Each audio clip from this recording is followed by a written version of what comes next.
自日寫391句金句，青少年欺凌比想像中嚴重。好多人都以為對青少年欺凌最嚴重嘅就係拳打腳踢啊，俾人打啊，身體嘅侮辱啊、傷害啊。好多研究發覺唔係，更常見、更普及嘅欺凌咧，唔係真係身體嘅拳頭嘅打交，而係侮辱啦、排擠啦、取笑啦，而且係長期嘅、反覆嘅、持續嘅，帶有權力唔平均嘅行為嘅。咁香港情況係點咧？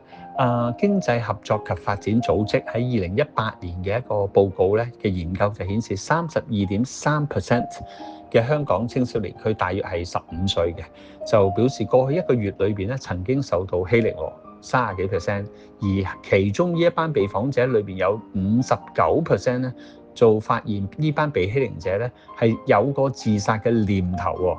個比例係非常高喎，即係喺呢30幾%裏邊嚇。咁而2021年香港大學社工系嘅一個研究咧，亦都發現28% 嘅被訪嘅學生咧，都曾經因為網絡嘅欺凌而受傷害。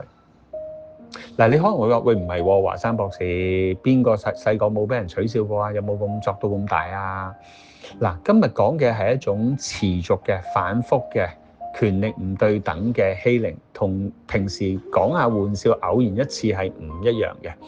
而外國研究咧都相近嘅，喺2015年一個好出名 Lancet Psychiatry 嘅英國研究，追蹤咗7000個小朋友去到18歲以下嘅，就發覺長期被欺凌嘅青少年咧，喺去到成年嘅時候咧，佢焦慮症嘅風險係一般人嘅5倍，自殺風險亦都上升嘅。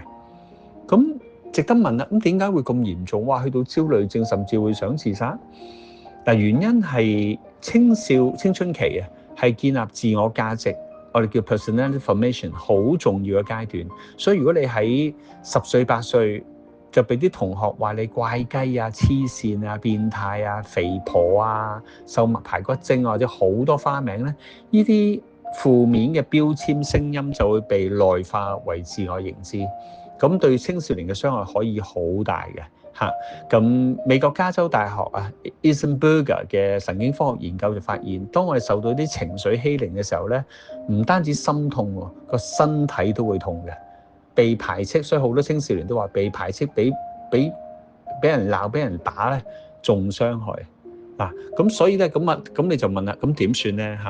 有3樣嘢我哋可以做嘅。第一咧就係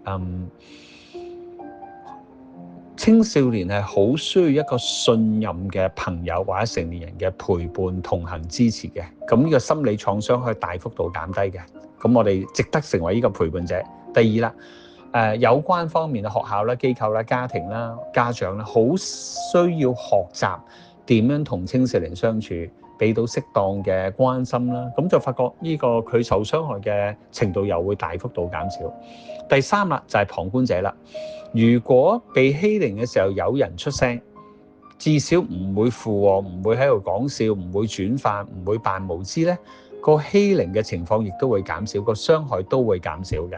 咁所以咧，好想講咧就係呢啲欺凌嘅傷害、取笑啊、謾罵、侮辱啊、排斥，未必係肉眼見到，但係影響可以好深遠嘅。咁所以你願唔願意都成為呢個去陪伴關心青少年或者身邊嘅朋友，減少欺凌、減少傷害嗰個人呢？我哋一齊努力。Thank you。